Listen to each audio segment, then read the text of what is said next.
നമ്മുടെ സ്വകാര്യ ജീവിതത്തിൽ ഉണ്ടാകാവുന്ന സന്തോഷങ്ങളും സന്താപങ്ങളുമൊക്കെ നമ്മൾ തന്നെ അങ്ങ് കാണുകയും കേൾക്കുകയും ചെയ്യുന്നതാണ് ഏറ്റവും ഉചിതമായ മാർഗം.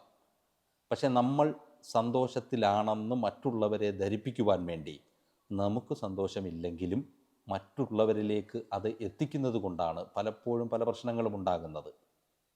നമ്മളുടെ സ്വകാര്യ ജീവിതം എപ്പോഴും ഓഫ്ലൈൻ ആക്കുക. സോഷ്യൽ മീഡിയയിൽ ആവശ്യമില്ലാതെ നമ്മുടെ ജീവിതത്തെ ഷെയർ ചെയ്യാതിരിക്കുക.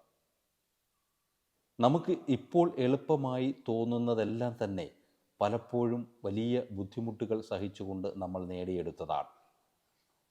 ഇപ്പോൾ അനായാസമായി തോന്നുന്ന കാര്യങ്ങൾ നിരവധി ത്യാഗങ്ങളും നിരവധി പ്രാക്ടീസും നിരവധി ആവർത്തനങ്ങളും കൊണ്ട് നമ്മൾ നേടിയെടുത്തതാണ്. നമ്മൾ ഇപ്പോൾ അനായാസമായി അത് ചെയ്യുന്നു എന്നുണ്ടെങ്കിൽ നമ്മളെ ആരെങ്കിലും അത്തരത്തിലുള്ള ഒരു ജോലിയിൽ ഏർപ്പെടുത്തിയത് കൊണ്ട് മാത്രമാണ്.